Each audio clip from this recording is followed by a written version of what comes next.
Femme du monde, femme debout, vaillante et rebelle, ce chant est pour nous.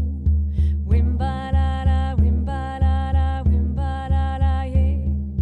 Wimbalala, Bonjour à toutes wimbalala, et bienvenue dans ce wimbalala. nouvel épisode du balado d'une mère à l'autre de Maman sans tabou, le balado qui donne voix au chapitre aux mamans plutôt qu'aux spécialistes en tout genre. Aujourd'hui, nous avons rendez-vous avec la femme qui incarne la troisième mère du clan, celle qui pèse la vérité, et qui s'appelle Karine Leclerc. Bonjour Karine. Allô, Anne? Alors Karine, j'ai envie enfin cette année, j'ai décidé de commencer toutes mes entrevues avec cette question qui paraît banale mais qui ne l'est pas. Comment ça va? Je vais bien. Oui. Ah, c'est une question je pense qu'on répond souvent par réaction automatique de ça va bien, puis toi, oui, ok, puis on passe à d'autres choses. Fait que j'aime beaucoup que tu commences avec cette question-là. Je pense que, tu sais, la vie va vite, mais je prends le temps dans cette vitesse-là de justement voir ce qui se passe, d'accepter, de faire des changements. Fait que c'est un peu ce qui se passe en ce moment. Fait que Ok. je pense que justement, tant que je prends conscience de ce qui est là, je m'autorise en fait à vivre ce qui est là, puis à rendre ça plus léger. Fait que je vais bien. Super, Et toi? super. Toi, Écoute, comment moi tu vas? aussi, très bien, parce qu'on enregistre cet épisode le jour où l'hiver est de retour au Québec. Oui. Et ce matin, j'ai emmené ma fille à la garderie avec le traîneau. Et, euh, et en fait, c'était beau de la voir aller, tu sais, courir encore dans la neige et tout. Je me suis dit, bon, je vais faire comme elle, je vais profiter encore des joies de l'hiver. Donc, je suis rentrée par le petit boisé qui est à côté de chez moi. Et c'était juste waouh, quoi. J'avais l'impression d'être dans le palais de la Reine des Neiges. Tu sais, c'était féerique, les arbres étaient Oh, couverts de neige. Et voilà, ça m'a rempli d'énergie pour la journée. Là, tu sais, je sais qu'il y en a qui vont se dire, oh non, pas encore l'hiver, mais tu sais, si on voit ça à travers les yeux d'un enfant, c'est beau l'hiver. Euh, alors, Karine, avant qu'on rentre dans le vif du sujet, est-ce que tu pourrais te présenter brièvement? Parce qu'en fait, on ne se connaît pas vraiment. Moi, je me rappelle, tu m'as contacté un jour sur ma page Facebook. Tu trouvais que ce que je faisais était intéressant et en lien avec ce que tu faisais. Et puis, ben, on ouais. a échangé comme ça. Puis, effectivement, moi aussi, je trouve que ce que tu fais est vraiment intéressant. Donc, est-ce que tu peux te présenter brièvement pour les personnes qui ne te connaissent pas? Oui, bien sûr. Donc, je suis Karine Leclerc, passionnée d'humain, de comportement, de tu sais, tout ce qui peut transformer l'évolution humaine. Moi, c'est vraiment ce qui me passionne énormément. Je suis aussi maman de deux enfants, donc une fille de 5 ans, puis un garçon qui vient tout juste d'avoir 2 ans. La maternité m'a transformée, hein, évidemment, comme plusieurs autres femmes. Souvent, ben, le fait d'avoir des enfants, ça nous amène ailleurs, ça ouvre nos yeux sur autre chose, nos priorités changent aussi. Puis c'est ce qui est arrivé aussi dans mon cas. Fait que grâce à mes deux expériences de naissance, je suis devenue doula. Ce qui change vraiment mes perceptions au niveau de la femme, de ses droits, de notre puissance. Chaque naissance transforme la vision que j'ai de la femme. Mhm. Puis c'est vraiment extraordinaire. Ce métier-là me permet encore justement de soutenir, tu sais, toute la transformation humaine, puis de continuer, moi, ma transformation aussi à travers ça. Fait que c'est vraiment ce qui me passionne. Ah, bon, là-dessus, on se rejoint. Parce que moi, Oui. ça a été toute une transformation. Pas toujours agréable, mais avec des beaux enseignements à la clé. Ouais. Ouais. Ouais, ça amène vraiment souvent tout un lot d'émotions, de défis. Ouais, ouais, puis on n'est Ouais, pas c'est toujours pas un long préparé fleuve ou tranquille. équipé. Que c'est Ouais, ouais, effectivement. Donc c'est important d'être accompagné par des personnes comme toi, entre autres, au début. Là, en tout cas, moi, c'est le début que j'ai trouvé le plus difficile. Ouais. ouais. Alors, je vais relire les enseignements et le poème de la mère de clan que tu as choisi, puisque c'est toi qui l'as choisi. Oui. Je reconnais en elle. Et puis ensuite, j'ai envie que tu m'expliques en fait pourquoi ce choix, qu'est-ce qui résonne pour toi. OK? Alors, Mars, celle qui pèse la vérité, la gardienne de l'égalité et garante de la justice, la juge intègre de la loi divine, est celle qui réduit à néant le mensonge, la mère de la vérité et protectrice du démuni, la mère de la détermination de soi et de la responsabilité. Elle nous enseigne à trouver la capacité à faire face et à être déterminé, à nourrir le positif, pas le négatif, en ayant recours à la loi divine, à mettre en œuvre l'égalité avec justice, en étant responsable de nos actes et nos paroles, à avoir recours à notre intégrité personnelle, à notre éthique et à nos valeurs pour trouver des solutions qui guérissent. Elle nous enseigne à accepter la vérité. Son poème. Protectrice de l'opprimé, elle pèse la vérité pour que tous puissent voir la loi divine et rechercher l'équilibre qui rendra leur esprit libre. Là, au milieu du chaos des épreuves terrestres, elle se tient droite, prête à rendre justice, et la compassion s'écoule de ses mains. Elle répond lorsque l'erreur montre le visage destructeur de la haine et de l'avidité humaine, qui divise les hommes en croyances et en races. Gardienne des lois du grand mystère dont nous cherchons à suivre la guidance, puissions-nous accepter l'unicité des vérités que nous t'entendons prononcer. Voilà. Oui.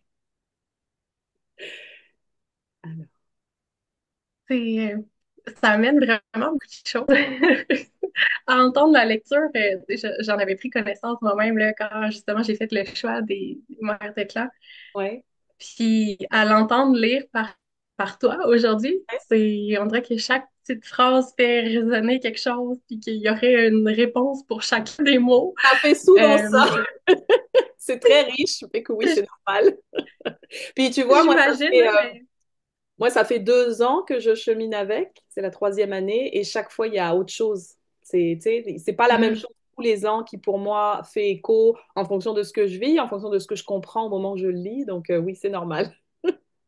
ouais, c'est vrai. Puis tu sais, je pense que justement, chaque moment de notre vie, on est ailleurs, on vit des choses différentes. Fait que c'est comme un peu comme quand on lit un livre de croissance personnelle, on pourrait le lire il y a 5 ans, il y a 2 ans, l'année prochaine, puis jamais on va comprendre la même chose. Ça va toujours éveiller quelque chose de nouveau selon où on est. Fait que Ouais. c'est vraiment super intéressant. Fait que première chose que ça m'évoque, quand tu dis la partie où on parlait d'égalité, en fait, euh, je me rends compte que, tu sais, j'ai souvent diminué la personne que j'étais pour pas déranger, pour pas attirer trop l'attention, tu sais, parce que quelqu'un qui fait les choses différemment, ça dérange. Puis des fois, ça vient défaire un peu cette égalité-là, tu sais, parce qu'on se dit, ah ben, oh mon Dieu, tu sais, elle, tu vis ce qu'elle fait, t'es jamais capable de faire comme tout le monde, ça vient vraiment déranger, puis moi, j'aime pas ça, tu sais, créer justement ces brouhahas-là, ou, tu sais, porter toute l'attention sur moi, je suis pas une personne comme ça. Fait que je pense que cette partie-là d'égalité, avant, je la portais en moi, mais d'une manière où, tu sais, justement, je me rabaissais euh, par rapport à qui je suis, à ce que je pensais. J'osais pas dire trop, tu sais, ma réelle pensée. Je voulais pas blesser les autres non plus. Fait que, tu sais, c'était toujours pour rester dans une certaine égalité Mhm. de pas, c'est ça, faire plus de bruit que quelqu'un d'autre, de passer un peu inaperçu. Puis aujourd'hui, ben, je le vois un peu différemment dans le sens où l'égalité, ben, c'est le fait que tout le monde est libre de s'exprimer. Tout le monde est libre d'être la personne qui sont vraiment à l'intérieur, tu sais.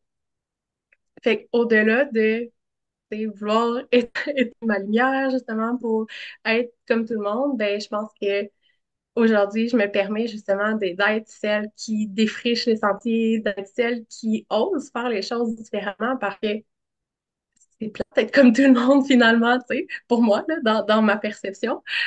Euh, Puis le fait de oser justement faire les choses différemment, communiquer des choses que parfois certaines personnes n'osent pas communiquer, ben ça ouvre la porte à d'autres gens à se permettre d'être eux-mêmes, à communiquer justement, Oui, c'est là où on se à rejoint. oser.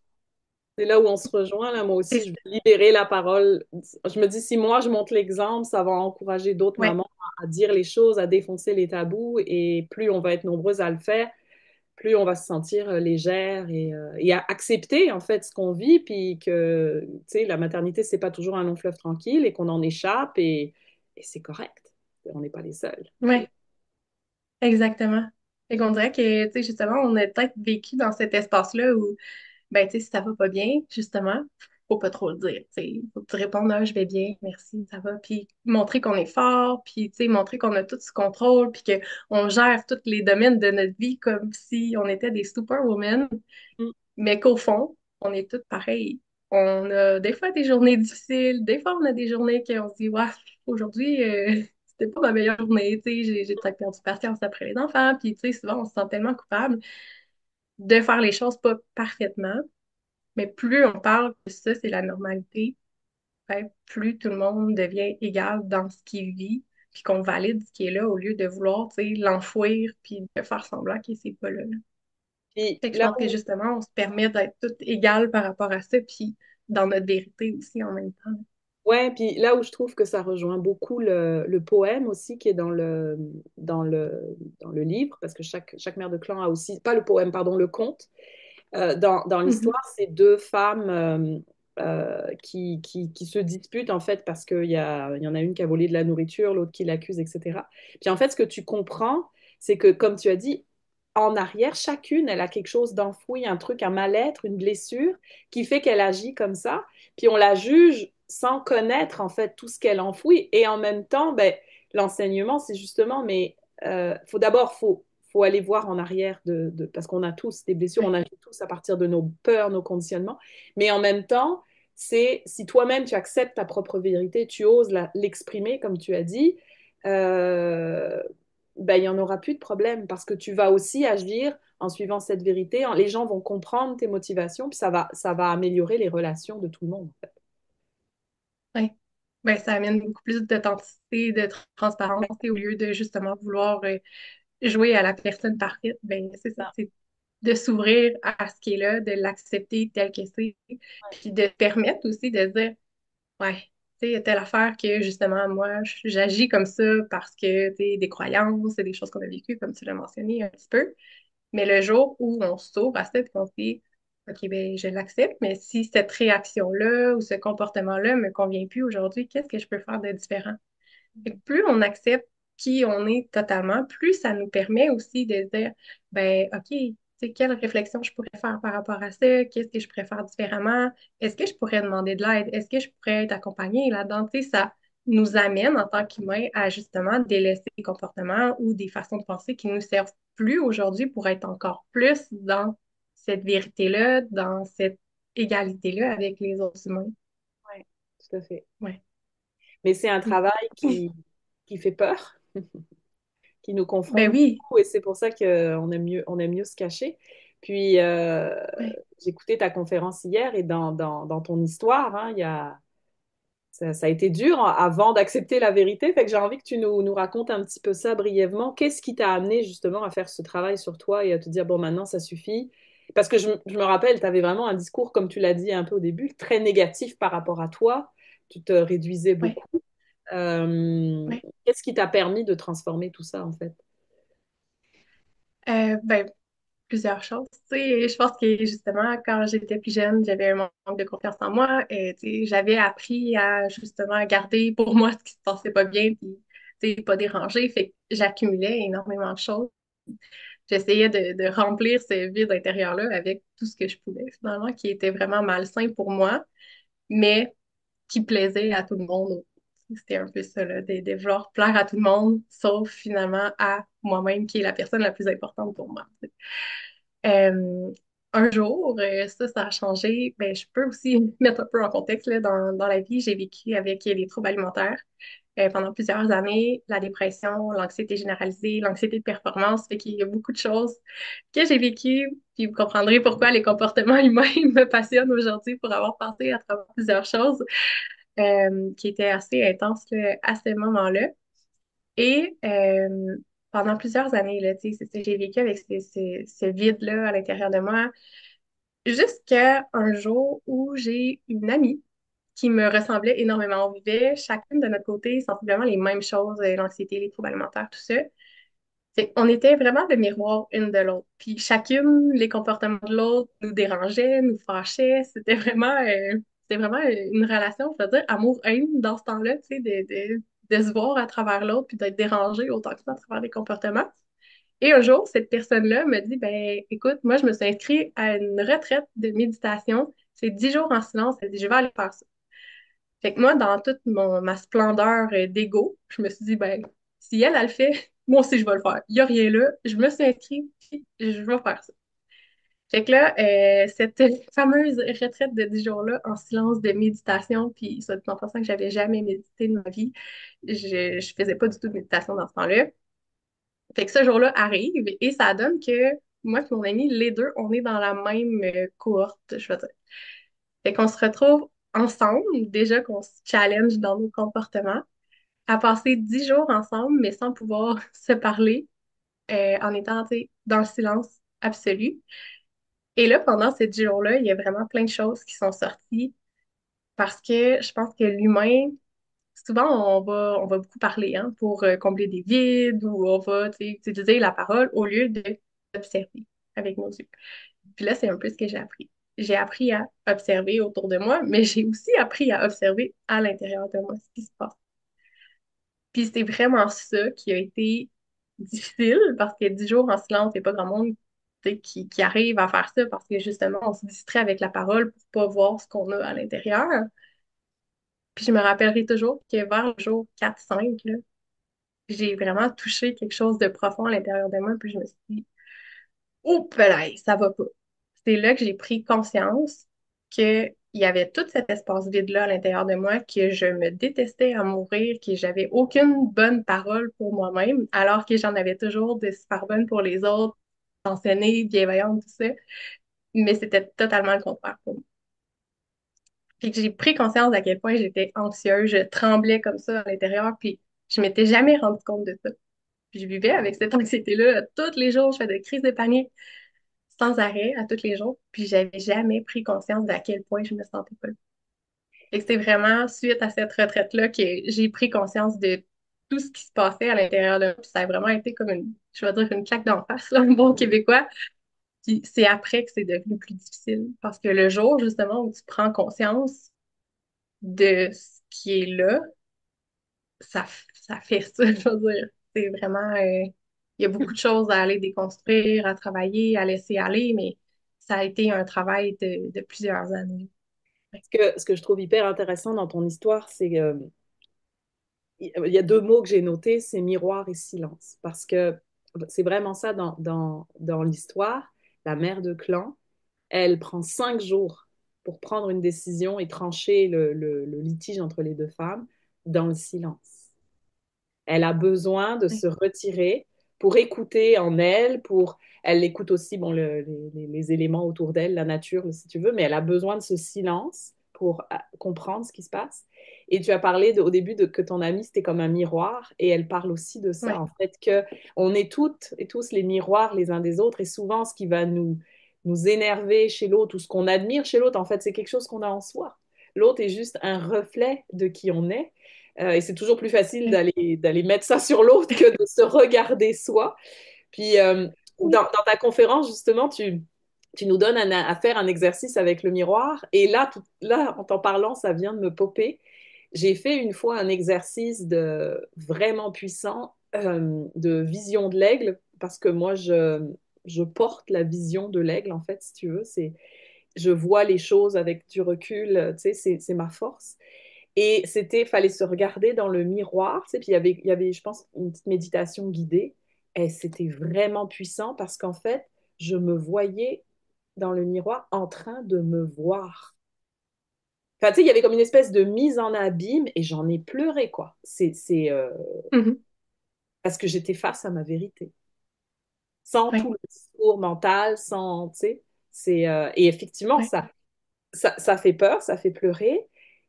Et en même temps, ben, si on a le courage de plonger comme je l'ai fait, comme tu l'as fait, le cadeau, il est merveilleux. Parce qu'on Oui.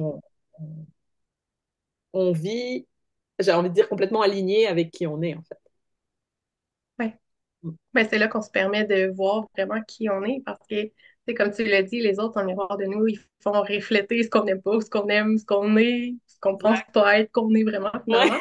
Puis, tu sais, il y a une phrase qui dit que, tu sais, quand tu pointes quelqu'un du doigt, il y a trois doigts qui pointent vers toi. Puis, moi, c'est toujours quelque chose Waouh!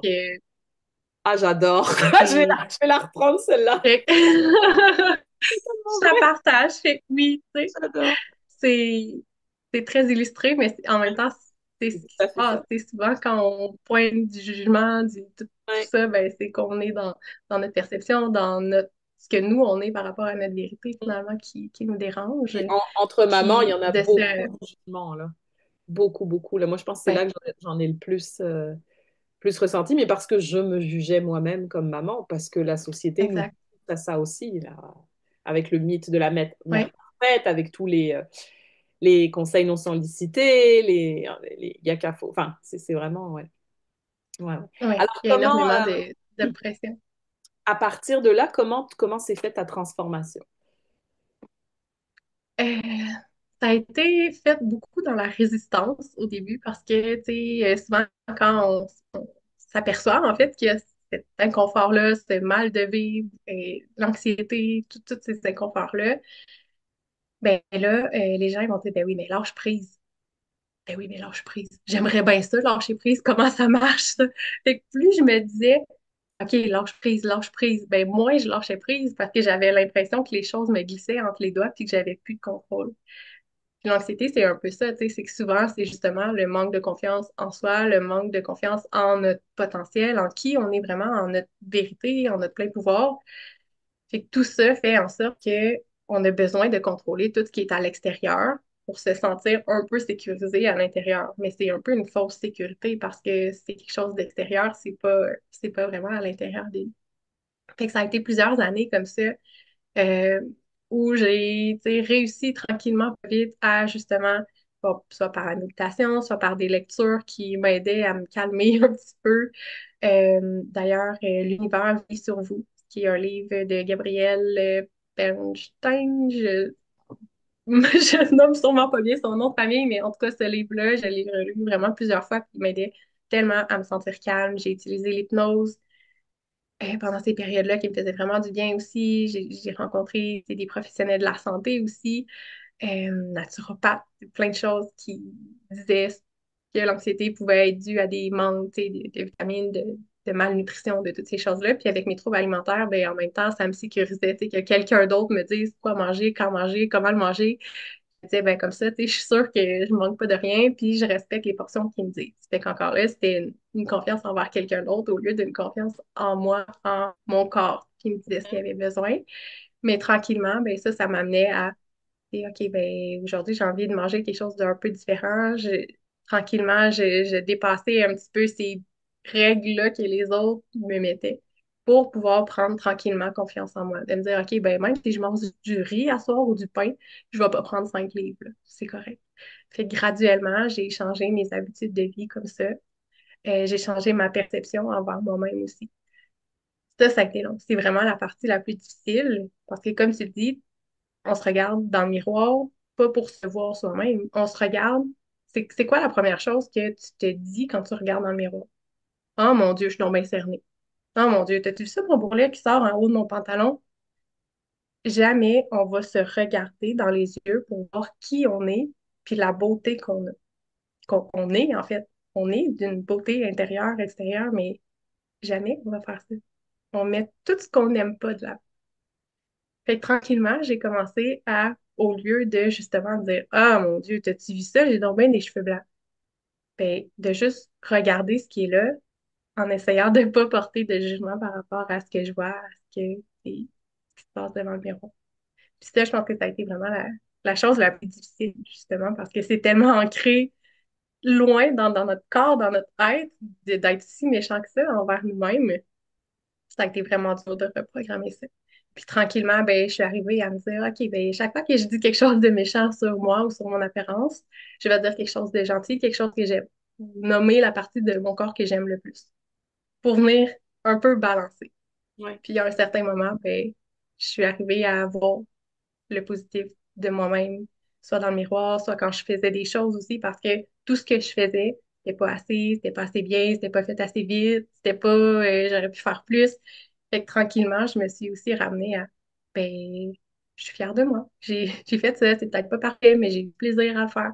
Fait que c'était tout de déconstruire chaque partie de moi que j'avais construit dans les dernières années pour me protéger, pour avoir l'air parfaite, pour je sais pas quoi, là, toutes les raisons qu'on fait ce qu'on fait, pour m'amener à justement ben, accepter que je suis pas parfaite, je fais des gaffes. Ce que je fais, ben, c'est pas toujours super beau, mais moi j'ai du plaisir, puis c'est ça qui est plus important pour moi. Est-ce que c'est là Fait que que tu as découvert ta PNL? je l'ai découvert grâce à mon parcours, là, justement, tu sais, j'avais fait des rencontres avec des gens qui faisaient la PNL, l'hypnose qui m'avait beaucoup aidée. Fait que j'étais vraiment tombée en amour avec cet accompagnement-là, justement, dans les comportements pour accompagner le changement. Fait que oui, c'est là que j'ai commencé à faire ma formation de PNL j'avais commencé avant ma première grossesse, puis j'ai continué un peu là, après la naissance de ma fille. Puis ce parcours-là, tu sais, je pense qu'au départ, on le fait pour soi-même parce que c'est, tu sais, on se pratique sur nous-mêmes là, pendant les cours. Puis c'est vraiment ça aussi qui m'a beaucoup aidé là, à me transformer en tant que personne, puis à voir que toutes les autres personnes qui faisaient le cours avaient aussi des blessures à libérer, à comprendre, à accepter. C'était vraiment super puissant, là. Ouais. Tu l'as Fait mentionné que un petit peu au début, comment la maternité ensuite est venue chambouler ou peut-être accompagner ce changement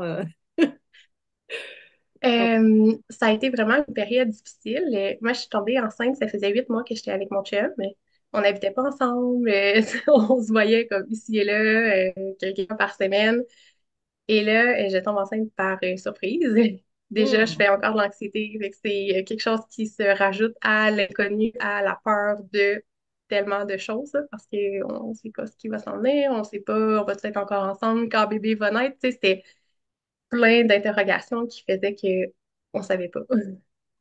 Fait que ça a amené énormément de stress, autant pour mon conjoint, qu'on est encore ensemble aujourd'hui, que pour moi, tu sais, dans tout ça, les changements hormonaux, le changement d'apparence physique, tu sais, j'avais plus nécessairement à ce moment-là de troubles alimentaires, mais ça faisait pas tellement longtemps que je m'étais sortie de là, puis l'apparence physique change tellement quand on est enceinte que c'était des pensées qui restaient pas loin, tu sais, dans ma tête, là, même si c'était présent, ça restait toujours un peu insécurisant.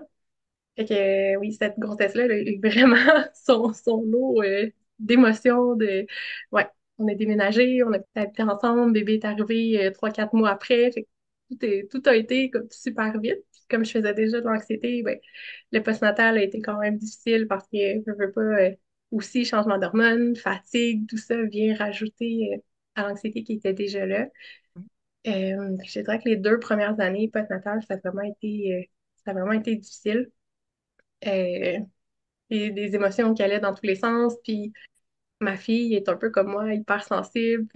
Elle aussi était le reflet de ce que moi je suis. Fait que des fois, c'était difficile de moi évoluer, transformer les comportements qui me plaisaient plus parce que je voulais être une meilleure maman pour ma fille, mais de voir que ma fille avait aussi les mêmes comportements que moi, finalement. Fait que j'apprenais à me guérir, à me soigner en accompagnant ma fille qui avait les mêmes défis que moi. Fait que c'était vraiment super exigeant. Je m'en rends compte aujourd'hui, là, parce que souvent, quand on est dedans, on se dit, bon, mais OK, on va juste le faire, on est essoufflé, puis on s'en rend pas compte, là, mais ouais, ça a vraiment été une période difficile. Puis après ça, ben, j'ai continué justement tu sais, ma croissance personnelle jusqu'à ce que, tu sais, éventuellement, là, l'anxiété est vraiment partie. Aujourd'hui, c'est très rare que je fais de l'anxiété, puis je sais que quand je fais de l'anxiété, c'est parce que je suis en train de dire oui à quelqu'un, puis je suis en train de dire non à moi. Je suis en Hmm. train de pas écouter mes limites. Je suis en train de Au dépasser radar, en fait. quelque chose qui ne me convient pas. Ouais. Fait que l'anxiété est vraiment devenue ma meilleure amie. Oui. Je sais que quand le petit drapeau se lève, je me dis, oups, OK. Là, je suis en train, est-ce que je suis trop fatiguée? J'ai dit oui à quelque chose qui me prend de l'énergie au lieu de m'en donner, quelque chose qui n'est pas aligné avec moi. Je le vois tout de suite. Fait que c'est vraiment le plus beau cadeau finalement aujourd'hui. Après être passé, là, cette période-là, c'est vraiment le plus beau cadeau. Euh, Puis là, ben, mon garçon est arrivé là, par après. Que lui, ben, l'anxiété est revenue pendant cette grossesse-là parce que les changements d'hormones, ben, quand tu as déjà fait l'anxiété avant, ça se peut que ça revienne pendant la grossesse. Fait que ça a vraiment été 4 mois difficiles, nausées, vomissements, toutes les choses de Les joies de la symptômes que ça grossesse. comporte. Oui, c'est ça. Puis, tu sais, il faut dire qu'avec l'anxiété, avec ma première grossesse, tu sais, déménagement, apprendre à vivre avec mon chum, apprendre à vivre en couple, comme parent, tout ça, j'avais pas nécessairement pris le temps de me préparer pour la naissance. Puis que la naissance avait été vraiment difficile, super intense, chaotique. Tu sais, ça avait pas été une super belle expérience.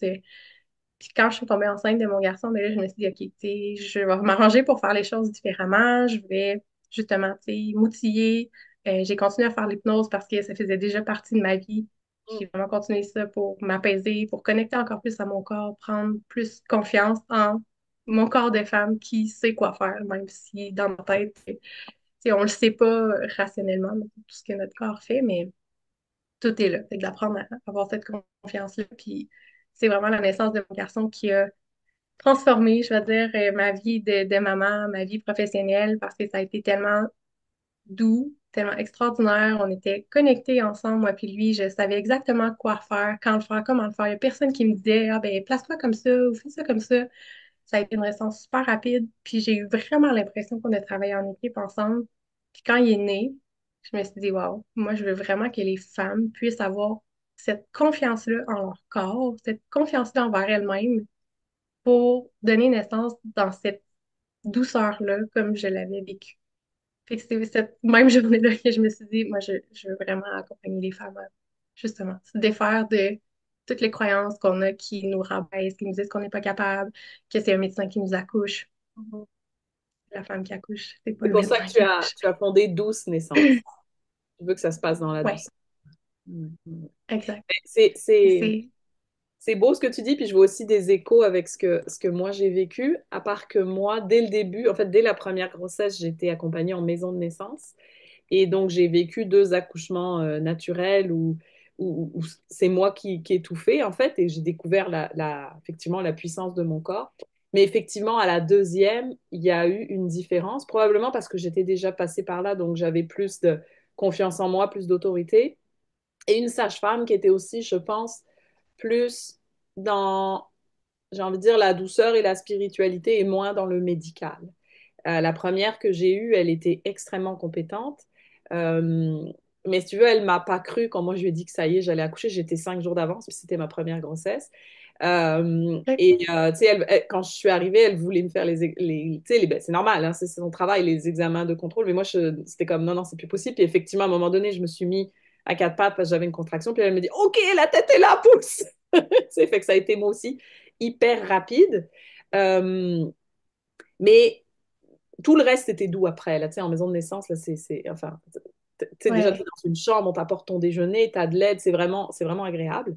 Mais c'est à la ouais. deuxième que moi, j'ai vraiment touché à ma puissance parce que euh, dès que j'ai perdu les os, elle m'a dit, bon, bah, toi, dès que tu perds les os, a priori, tu vas accoucher si on se fie à ton premier accouchement.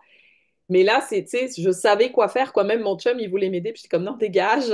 Puis comme tu dis, moi aussi, j'avais la Oui, sensation de travailler en équipe. Celle-là était un peu plus...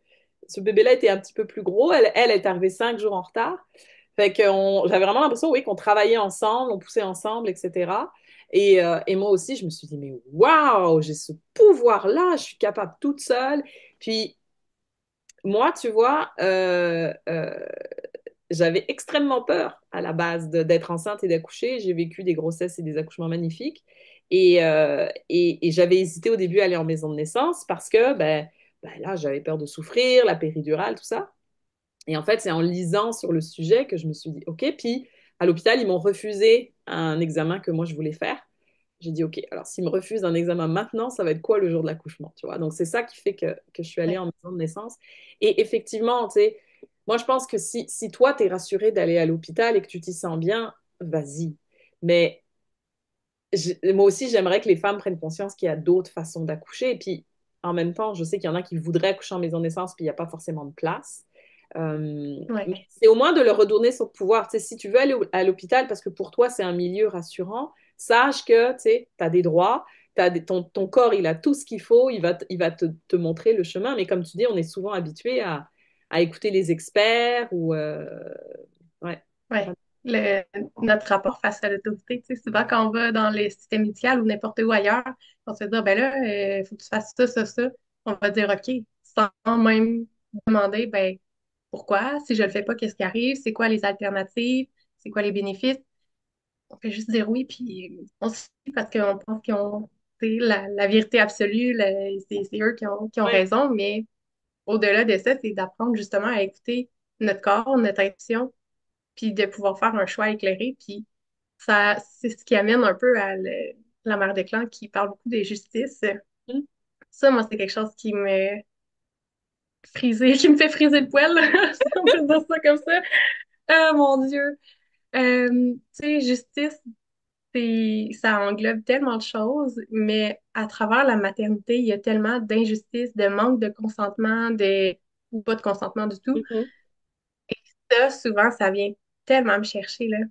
Puis, tu sais, c'est aussi, je me rends compte que dans la vie en général, la justice, pour moi, c'est autant de permettre à quelqu'un de s'exprimer, d'une autre personne de s'exprimer aussi, qui puisse s'entendre, se comprendre.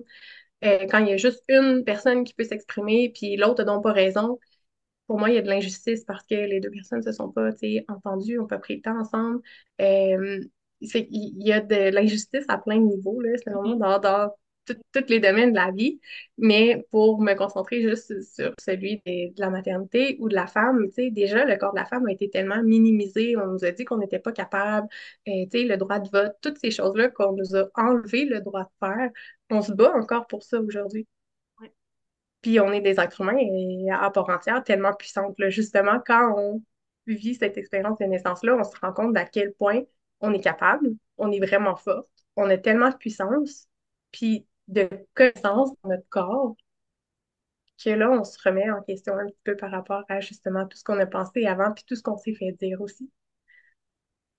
Les peurs des gens nous influencent énormément. Tu parlais de la maison de naissance tantôt. Moi aussi, j'étais une naissance en maison de naissance. Puis ma première grossesse, j'avais commencé le suivi médecin. Puis j'ai changé en cours de route. Il y a eu une place qui s'est libérée. Je sais pas comment parce que justement, c'est des fois difficile déjà d'avoir une place en début de grossesse. Puis quand j'ai fait le changement, les gens autour de moi, là, ils étaient paniqués. Là. Mes parents, ils me disaient, ben mon Dieu, si t'es pas à l'hôpital, ça va être dangereux s'il arrive quelque chose. Puis Wow. comme si on a en fait mis l'étiquette de la naissance, c'est dangereux. Il faut que tu sois à l'hôpital pour que ce soit sécuritaire.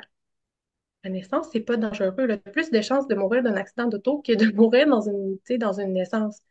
Mais à cause de l'histoire des naissances d'avant où il y avait beaucoup de morts parce que c'était pas salubre, les gens se lavaient pas les mains, et, tu sais, c'était des médecins alcooliques qui s'occupaient des femmes.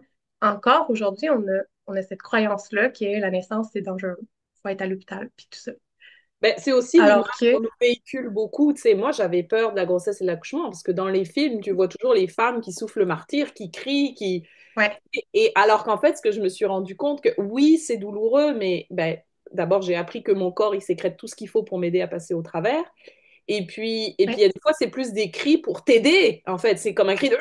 Tu sais, c'est pas parce que t'as mal, c'est qu'il y a des fois, ça t'aide à pousser. Ça, tu sais, c'est tellement, en fait, on touche là, je pense, au côté vraiment sauvage en nous. Tu sais, moi, j'ai accouché à chaque fois à quatre pattes comme un animal parce que c'est là que j'avais les quatre... Tu sais, c'est là que j'étais le plus stable, que j'avais le plus de force, que, tu sais, je me sentais dans ma puissance, en fait.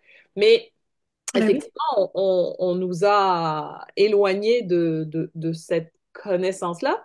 Puis je pense aussi, c'est parce qu'à l'hôpital, les médecins souvent ont une vision déformée parce que eux, c'est rare qu'ils assistent à des accouchements naturels où tout va bien. Ils sont là quand il y a un problème, quand il y a une césarienne, quand il y a une version, quand il y a... Donc, ils ont une image déformée. Tu sais, comme moi, j'ai une amie qui travaille, elle travaille avec la police, bah elle voit tout ce qui se passe, les gangs de rue, les machins. Donc, elle a une image de la ville. Oh, c'est dangereux comme ville parce que c'est ça son quotidien. Alors que moi, je dis, bah non, il n'y en a pas de problème. Tu sais. Fait que c'est vraiment leur vision déformée par le milieu dans lequel ils évoluent. Et donc, ils ouais. pensent détenir la vérité alors qu'en fait, c'est une vérité. C'est ça, exact. Puis le système d'éducation aussi, tu sais, c'est pas nécessairement la faute des professionnels non plus, mais l'information mise sur la gestion du risque. Mm, Fait eux, ils attendent pas qu'il se passe peut-être quelque chose. Ils mm. donnent un médicament ou ils proposent quelque chose avant même qu'il y ait parfois un signe parce qu'ils font la gestion du risque. Ils laissent pas la femme, le corps et la physiologie faire son œuvre, je Mm. veux dire, parce qu'en même temps, ils sont tellement débordés qu'il n'y a pas le temps de prendre la chance que peut-être qu'il arrive quelque chose. Fait qu'ils agissent avant.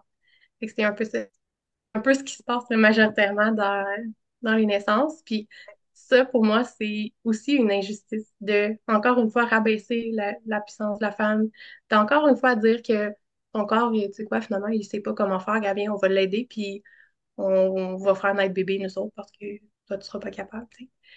Fait que ça, c'est vraiment quelque chose de difficile à voir encore aujourd'hui, qu'on minimise à ce point-là le corps de la femme puis sa puissance. Mm. Quand, quand j'entends, par exemple, tu sais, je parlais de manque de consentement tantôt, pour moi, ça aussi, c'est une injustice. C'est une injustice du professionnel qui a le pouvoir, la connaissance par rapport à la patiente qui peut-être manque un peu d'informations, n'ose pas poser de questions. C'est une injustice, un manque de communication, un manque d'information. C'est pas un choix éclairé. Quand il y a un professionnel qui, par exemple, dit à une maman, quand on va te donner cette petite injection-là ou cette petite pilule-là, c'est juste pour aider ton utérus à contracter, pour être sûr que ça va bien. Ils vont pas dire que c'est de l'ocytocine, puis que s'ils t'en donnent, ça a un impact sur le lien avec bébé, ça a un impact sur l'allaitement, ça a un impact sur Parce plein qu'ils de veulent que choses. tu dises oui. Ils vont t'amener ça super doucement en disant, ben gars, c'est juste pour aider un petit peu, puis ça va être correct. J'en ai-tu vraiment besoin, tu sais, si maman vient de donner naissance d'une manière naturelle, sans complications, sans signe de rien, premièrement, on n'en a pas besoin, On en produit. mais on va quand même en donner pour faire la gestion du risque, puis dire que, gars, une chance qu'on était là, on va te donner ça, puis fait que pour moi, ça, c'est de l'injustice. Il y en a tellement, là. C'est épouvantable. Fait que dans mon métier, chaque jour, je me rends compte qu'il y a cette mère de clan-là de Mars, Mars, est mon mois de fête en plus. Oui. Euh, je, je vis avec plusieurs de ces choses-là, tu sais, justement, justice, guérison, parce que guérison, c'est, tu sais, guérir nos blessures, c'est évoluer, c'est la guérison dans le sens où parfois, ben, donner naissance, ça amène certaines blessures, ça fait sortir certaines choses, fait que c'est de se guérir aussi en tant que femme derrière notre rôle de maman. C'est, c'est un mélange de, de toutes ces choses-là qui s'agencent toutes ensemble, puis que, tu sais, j'espère à mon tour justement pouvoir soutenir, rassurer, soulager les mamans qui passent par là, parce que de faire ce chemin-là tout seul, c'est pas nécessairement facile, là. Ouais. Ah, peut-être une petite parenthèse, parce que je sais que tout le monde ne connaît pas ça. C'est quoi exactement une doula? Quel est son rôle? Quel est son travail? Oui, c'est souvent quelque chose qui est confondu avec sage-femme. Tu sais, souvent, quand Oui. je dis que je suis doula, on me dit, ah, t'es sage-femme, toi.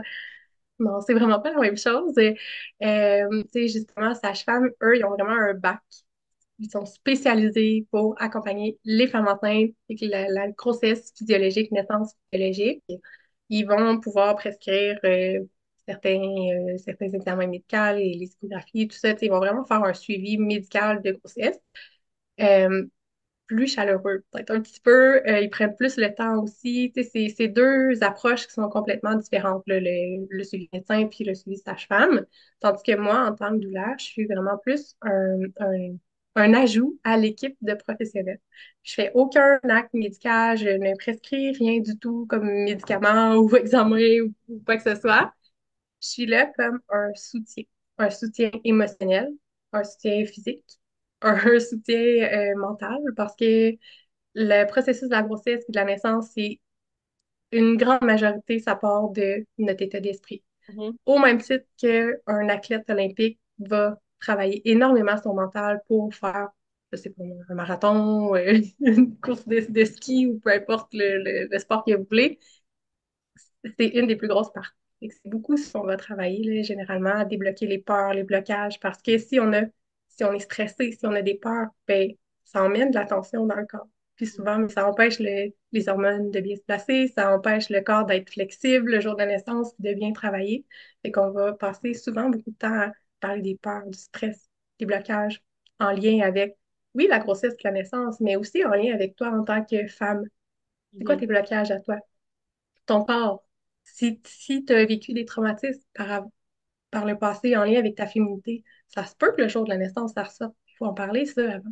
Fait que c'est un peu tout ça. Puis en cas de besoin, ben là, on peut référer, tu sais, psychologue ou d'autres professionnels là, plus poussés en cas de besoin. Mais de base, on est là pour soutenir tout le long de la grossesse, durant la naissance, si c'est le souhait, en postnatal aussi. Tu peux m'écrire. C'est moi, là, c'est ça qui est vraiment aimé généralement parce que des fois, mes clientes ils ont un rendez-vous chez leur médecin, ils sortent de là un peu découragés, ils m'écrivent. Mais là, il me dit ça, je comprends pas trop pourquoi ils veulent me déclencher. Tu peux-tu, tu sais, m'aider, me dire les pour, les contre? Fait que là, on prend le temps ensemble d'éclaircir ça, Mhm. de dire, ben, OK, je pense que t'ont peut-être dit ça à cause de ça. Voici les avantages, les inconvénients, les alternatives. Toi, qu'est-ce que t'en penses? C'est ça, un choix éclairé. Tu C'est pas redonnes juste aux de femmes le écrire. pouvoir, en fait. Tu redonnes le pouvoir. Ouais, Mais moi, ouais. si je compare à mon expérience, mes sages-femmes ont fait ça. Donc, est-ce que tu dirais qu'une doula, c'est quelqu'un qui va accompagner une femme qui a un suivi avec un médecin pour compenser justement ce manque d'informations, de travail sur les peurs ou... Parce que moi, ma sage-femme, c'était vraiment ça. J'avais énormément de peur. Puis, tu sais, dès le début, je lui ai dit, euh, tu sais, on est à l'époque, c'était en 2016, on est en 2016, tu sais, pourquoi je prendrais pas la péridurale si on a trouvé le moyen de ne pas souffrir, pourquoi je souffrirais? Euh, et puis, elle m'avait dit, écoute, c'est ta décision, mais pour le moment, tu sais, moi, j'avais une place en milieu médical, une place, elle me dit, tu prends deux places dans le système, donc il va falloir que tu décides, mais c'est correct, prends ton temps. Et en fait, j'ai beaucoup aimé, si tu veux, parce qu'elle répondait à mes questions, etc. Alors qu'à l'hôpital, effectivement, quand ils m'ont refusé le test que j'ai demandé, j'ai eu zéro explication. Donc j'ai dit, bon, bah, Mhm. j'arrête mon suivi. Et c'est le médecin qui m'a rappelé en disant, comment ça, vous arrêtez votre suivi avec nous? Je dis, bah, écoutez, je demande une prescription pour un test, je reçois une fin de non-recevoir sans explication. Alors, elle m'explique, ah oui, mais tu sais, comme tu dis, les infirmières sont débordées, c'est jamais la même que tu vois. Fait que là, le médecin m'explique, je dis, bah, je veux bien, mais c'est trop tard. Tu sais, moi, j'aurais voulu le savoir. Fait que, tu sais, elle était désolée. Je dis, mais c'est pas grave, je suis suivie en maison de naissance, tu sais, mais je C'est pense ça. qu'elle était Ben, comme un... souvent, ouais. Ben, souvent, oui, on pense que parce qu'on a une sage-femme, on n'a pas besoin de douleur, mais d'une manière générale, j'ai presque la moitié des mamans que j'ai accompagnées jusqu'à maintenant qui sont en maison de naissance. Ah oui. Et quand je dis que la douleur, c'est vraiment un ajout, un complément à l'équipe que tu as autour de toi, c'est vraiment ça. Puis, tu sais, souvent, justement, vu qu'on voit l'autorité d'une manière un peu différente, ben, la douleur, souvent, tu sais, nous, en tout cas moi, là, tu sais, je suis une maman, j'ai vécu ça, je suis humaine comme toi, je deviens un peu plus comme une alliée, une amie, Mm, ta meilleure amie de la grossesse à qui tu peux confier tes choses que des fois, tu n'oses pas, tu sais, le dire à un professionnel de la santé que tu te sens un petit peu moins à l'aise. Fait qu'on dirait que souvent, le lien est plus profond et vraiment, on est plus proche. Je suis disponible, tu sais, entre nos rencontres tout le temps. Puis souvent, c'est que, oui, les sages-femmes sont ouvertes, nous donnent leur numéro de téléphone, on peut communiquer avec elles, mais des fois, on n'a pas à les déranger parce que justement, on sait qu'ils accompagnent plein d'autres grossesses puis qu'ils sont peut-être en naissance ou, tu sais, peu importe. Tandis que moi, on dirait qu'ils sont plus à l'aise, tu sais, de m'écrire à tout moment, de juste me poser une petite question entre leurs rendez-vous. Fait que c'est de constamment venir rassurer, répondre aux questions, aux interrogations. Ah, cette nuit, j'ai eu ça, puis, tu sais, c'est normal, qu'est-ce que tu me recommandes? Puis là, c'est toujours, ben, je suis pas médecin, mais voici, tu sais, peut-être que si t'es inquiète, là, appelle ta sage-femme ou, tu sais, demande à ton médecin. Mais je peux quand même amener des petites pistes de solutions, venir rassurer en cas de besoin. Ah, j'ai tel inconfort, tu sais, qu'est-ce que je peux essayer d'autre? Ben, tu pourrais ok. peut-être essayer ça ou ça. Tu sais, c'est d'apporter différentes solutions, d'apporter différentes réflexions. Puis, c'est quelque chose que je dis souvent, là, je suis pas médecin, je te partage mes connaissances, si tu as des inquiétudes pour vraiment t'aller voir avec ton professionnel de la santé, mais c'est ça, c'est ce soutien-là qui est un petit peu différent. C'est le lien de confiance qu'on établit parce que cette confiance-là, c'est une des choses qui est la plus importante le jour de la naissance. Le sentiment de sécurité, d'abord, c'est le plus important. Le besoin de sécurité, ça passe avant le besoin de se nourrir, le loger, machin. C'est le besoin de sécurité en premier. Puis, il est encore plus important le jour de la naissance. Fait que de juste avoir une personne avec toi qui est une figure de sécurité, juste ça, souvent, ça vient aider maman à se sentir plus calme dans sa bulle, puis de se dire, OK, je sais que si j'ai besoin, elle est là pour m'accompagner, me supporter physiquement. On prépare la naissance ensemble, gestion de la douleur, phase de travail. Tu sais, on parle vraiment de plein de choses. On peut préparer l'allaitement, l'arrivée de bébé, tout ça. Tu sais, oui, souvent avec les sages-femmes, ils vont en parler un petit peu, mais ils ont quand même, tu sais, 1 heure le rendez-vous. Oui, Puis c'est après vrai. ça, tu sais, OK, désolé, faut passer ailleurs, tu sais. Tandis que nous, on a une rencontre plus longue. On peut prendre le temps de vraiment approfondir les sujets que vous voulez, les peurs, tout ça. Fait on prend encore plus le temps de répondre à toutes ces questions-là, d'outiller, de référer en cas de besoin. Fait que c'est vraiment, je le répète, mais un bon ajout, peu importe Mhm. le Le suivi de suivi, grossesse c'est qu'on ça. a, là, c'est vraiment, En fait, tu ouais, remplaces un c'est petit vraiment, peu les mères, les grands-mères, les tantes qui avaient par le passé et qu'on a perdu, en fait, toute cette transmission justement autour des naissances, cette connaissance du corps. On a perdu complètement ouais, ça. Donc, finalement, tu ouais, remplaces. exactement. Oui, on devient un petit peu le village de la maman puis du coparent là, quand il y en a un, oui, Est-ce qu'il y a un c'est accompagnement vraiment ça. aussi en post-natal? Oui, tu sais, on peut faire des rencontres postnatales pour accompagner maman, dépendant de ses questions, allaitement, sommeil, accompagner le coparent aussi, qui des fois, ben là, je sais pas trop comment l'aider, qu'est-ce que je peux faire, ou accompagnement à la fratrie aussi, quand il y a un plus grand frère, grande sœur, parfois, il y en a qui ont de la difficulté avec l'arrivée du nouveau bébé, fait que c'est des choses qu'on peut faire. On peut aider à faire une petite brassée quand on passe en même temps, passer la balayeuse, ça peut faire Il partie faut des de nos relevailles aussi. tâches. C'est ça, exactement. Puis des fois, on mélange un peu nos différentes tu sais, nos tâches là, de manière différente parce que justement, tu sais, moi aussi, je suis maman, je sais ce que ça implique. D'apporter des muffins quand je vais à la rencontre postnatale à maman pour permettre d'avoir des petites collations sous la main. C'est toutes des petites attentions qu'on peut faire ben, quand on accompagne en postnatal. Puis, ben, dans mon cas, tu sais, au-delà du service de douleur, ben, vu que je fais de la PNL, de l'hypnose, ben, je suis vraiment outillée pour apporter autre chose par rapport justement aux peurs, aux perceptions. C'est vraiment beaucoup, je travaille beaucoup ça en prénatal, là, souvent pour Moi, j'en avais fait alléger un petit l'histoire peu des de. mamans. J'avais fait de l'hypnose aussi pour me préparer à mon premier accouchement, mais parce que en fait, j'avais vu qu'on pouvait accoucher sous hypnose, mais quand j'ai Mhm. découvert ça, en fait, c'était comme, t'es trop proche de ma date d'accouchement, puis il y a comme une préparation à faire et tout, donc je l'ai pas fait, mais finalement, j'ai accouché tellement vite que je pense que j'aurais même pas eu le temps de rentrer en hypnose. C'est ça. C'est vraiment intéressant. Parce que je trouve que ça te connecte quand même vraiment à ton corps, à tes ressentis. Moi, je pense que c'est quand je suis tombée enceinte la première fois que j'ai découvert à quel point mon corps me parlait, à quel point il savait quoi faire, quoi. C'est là, vraiment, Ouais, parce qu'en fait, tu n'as pas le choix de l'ignorer. À ce moment-là, tu es pleinement dedans à 200%. Euh, et moi, c'est un des cadeaux, si tu veux, de la maternité, en fait. C'est ça, de m'avoir reconnecté à ce corps-là. C'est- ouais. C'est vrai, c'est tellement un beau cadeau parce que quand ça arrive, on se dit, ben, Seigneur, pourquoi j'ai pas écouté mon corps avant? Pourquoi j'ai pas fait confiance avant à tout ce qui était là? Parce que souvent, on doute justement nos capacités, de si on va pouvoir donner naissance, mais chaque jour, notre cœur bat sans qu'on y pense. Il le fait d'une manière naturelle.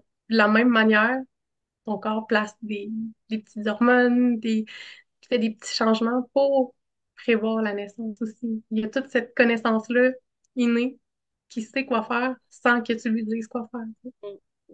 Et ça, on perd un peu cette confiance-là. Effectivement, Ouais. ouais, effectivement. Tu as mentionné à plusieurs reprises, pardon, que tu étais maman. Alors j'ai envie de te demander, c'est quoi ton plus grand défi ou ta plus grande frustration de maman? Peut-être par le passé, peut-être encore Euh, aujourd'hui. Qu'est-ce qui c'est te... intéressant. Je pense que mes plus grands défis, c'est avec ma fille tu sais, qui est hyper sensible, un peu comme moi, Mhm. qui amène un peu plus de besoins, un peu plus d'attention.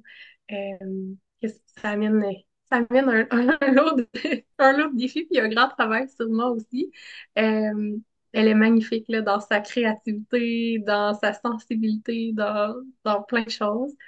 Euh, ouais, c'est un grand défi quand même. Ouais, de l'accompagner là-dedans. Puis tu disais, ça te guérit aussi en même temps. C'est ça qui est beau, hein? Ben oui, ça nous permet de nous transformer les deux. Puis en même temps, justement, dans sa créativité, elle n'a pas appris ça du voisin, là.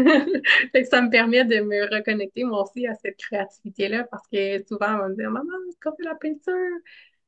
OK, on va faire la peinture, tu sais. Mais s'il était pas là, ben sûrement que je prendrais pas le temps autant, tu sais, de faire ça. Fait que elle C'est me permet drôle de parce me ramener à ouais, ça me permet de me ramener aussi à l'essentiel, à cette intuition-là créative qui est là. Fait qu'à travers les défis, il y a cette belle, ces beaux apprentissages-là, cette belle remise en question aussi, justement, de parfois tout notre côté créatif qui est plus intuitif qu'on va mettre de côté pour faire des choses rationnelles, puis avoir un bon métier, puis tu sais, faire des choses qui sont, qui ont de la valeur aux yeux de la société.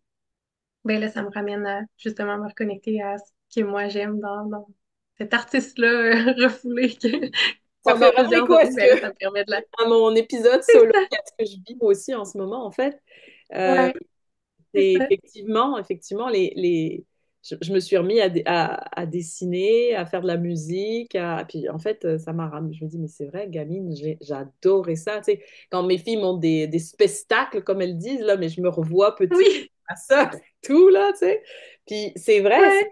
chez eux, c'est inné. Puis nous, on a un peu mis ça de côté. Puis je pense, Ben oui, c'est Picasso, je pense qu'il disait. On est tous créatifs, ou tous les enfants sont créatifs. Le défi, c'est de le rester une fois adulte.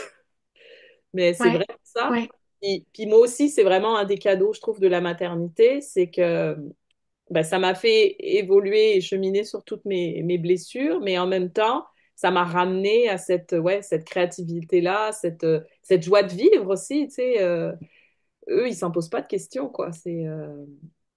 ouais. Ils ont envie de faire ça, ils le font, là. Si elle veut mettre de la musique puis danser dans le salon, elle va le faire. Mais nous, en tant qu'adultes, ben là, pas pour danser tout seul dans mon salon, tu sais, On du monde qui juge vont me beaucoup, on voir en revient dehors, au puis là, jugement, on est hein, dans. ouais, c'est vrai. C'est Mm. ça, c'est ça, exactement. Fait que ça nous permet de faire ressortir ça, là, ce Ouais. qu'on n'oserait pas faire en temps normal. Effectivement. Puis Ouais, ça me fait penser, là, dans ta conférence, tu parlais de, tu sais, tous ces discours négatifs qu'on a intégrés sur nous, ben, ils nous viennent de l'enfance, de nos parents. Et moi, ouais, tout de suite, ce qui m'est monté, c'est, tu sais, quand tu parlais le dessert comme une récompense, je me dis, c'est ça que je suis en train d'enseigner à mes filles. Mais tu sais, je le sais qu'il faut pas. Mais en même temps, c'est comme ça que j'ai été moi-même élevée. Fait que c'est vraiment dur. Tu ouais. sais, c'est un réflexe là de dire ça, puis d'utiliser le dessert comme récompense ou la privation de dessert comme punition. Euh, Fait que, tu sais, c'est ça que je trouve difficile moi aussi dans la maternité, ben, c'est d'essayer de faire mieux quelque part que nos parents, pour pas faire vivre à nos enfants ce que nous on a vécu, mais en même temps ça génère beaucoup de culpabilité, puis ça c'est pas bon non plus. Tu sais, c'est Non, c'est ça. comment on s'en sort, tu sais, c'est ça que je trouve difficile. Ouais. Je Ben, sais pas si déjà, toi, tu as c'est de se dire qu'on des réponses. on fait du mieux selon nos connaissances du moment. C'est déjà super, là. Mm, T'es présente pour tes enfants, bravo. C'est mm, parce que eux, tes enfants, c'est ce qu'ils ont besoin. Ils sont pas venus au monde pour se faire, tu sais, se faire garder constamment par quelqu'un d'autre. Ce qu'ils ont besoin, c'est toi. T'es leur sécurité juste quand ils sont avec toi. Même si à, même si tu as la pensée que ce que tu dis, ce que tu fais, c'est pas parfait, t'es là pour eux. C'est mm. déjà beaucoup. Ça vient remplir leurs besoins le plus important. Puis justement, dans notre rôle de maman, on apprend chaque jour. Puis plus on se rapproche de nous en tant que personne, plus on enlève nos paires de lunettes. Là, je veux dire que tout le monde, toute la société nous met plein de paires de lunettes, nos blessures, nos croyances limitantes, tout ça. À un moment donné, on a beaucoup de paires de lunettes. Plus on fait le ménage là-dedans, mais ça nous permet de nous voir mieux, d'être plus alignés avec nos valeurs, puis de savoir un peu mieux prendre du recul aussi pour voir que justement, hop, telle affaire que j'ai dit à mon enfant, je trouve que ça fait pas de sens. C'est quoi, c'est ma mère qui me disait ça quand j'étais jeune? OK, ben par quoi je pourrais remplacer ça maintenant? Et c'est de faire confiance à ce processus-là, mais dans la douceur, puis justement, tu sais, de se dire que on est en apprentissage. Il y a personne qui nous a appris à être une maman, il y a personne qui nous a appris Effectivement. à être maman de un, deux, trois enfants, il y a personne qui nous a donné le manuel d'instruction de cet enfant-là quand il est arrivé. On apprend au même titre que cet enfant-là apprend à être un humain aussi. On va en faire des gaffes toute notre vie, sûrement. On aurait beau faire de la croissance personnelle pendant des dizaines d'années, on va encore avoir des transformations, de l'évolution, des croyances qui vont changer parce que oui, aujourd'hui, on refait nos croyances, mais dans 15 ans, elles seront peut-être à refaire aussi parce que ça nous conviendra plus rendu là, tu sais. Fait que c'est vraiment le processus d'une vie. Puis justement, c'est de se rappeler de se dire que mon intention est bonne, je suis présente pour mon enfant, puis déjà, ben, tu sais, je suis fière de ce que je fais. Hmm. Ouais, non, t'as raison. Mais ce que je trouve difficile, pour revenir à quelque chose que tu as dit en tout début d'entrevue, c'est que ça va vite. Et tu vois, Oui, justement, l'enseignement de la mère de clan, faut prendre du recul, faut prendre son temps pour prendre une décision, pour trancher. Et moi, oui, c'est cette pression du temps que je trouve difficile. Tu sais, euh, quand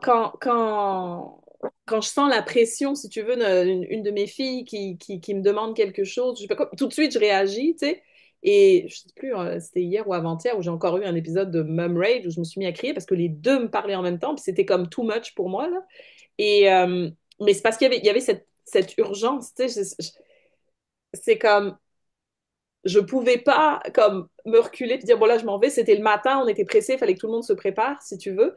Et même chose quand mes filles se oui. chicanent, euh, ben de dire ok, non là on prend un pas de recul, on prend son temps, on décortique tout le truc. Il y a tu sais ne serait-ce que parce qu'il y a des cris, moi il faut que ça cesse quoi, tu vois.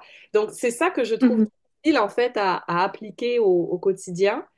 Quand j'y pense, c'est vrai que ça aide, mais c'est pas toujours évident dans le monde dans lequel on vit. Oui, oui. Puis, tu sais, justement, c'est le monde va vite, mais on se fait mettre beaucoup de pression aussi, tu sais, à travailler, avoir une bonne job, à être une bonne mère, avoir une maison propre, avoir tellement d'affaires, Wimbalala, avoir. wimbalala, Jamais on nous a appris à être. Effectivement. C'est ça la base de l'humain. Puis on oublie ça.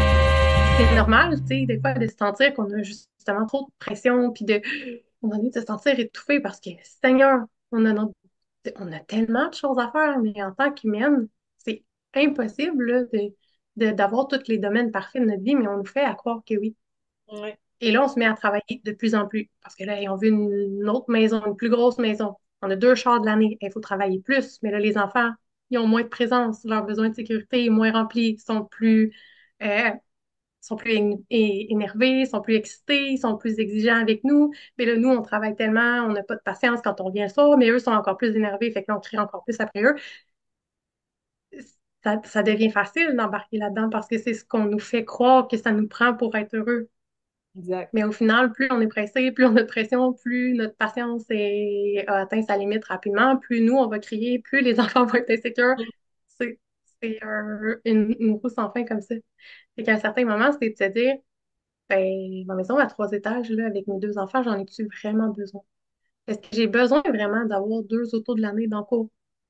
Est-ce que j'ai besoin tu sais, d'avoir tous les jouets de l'année?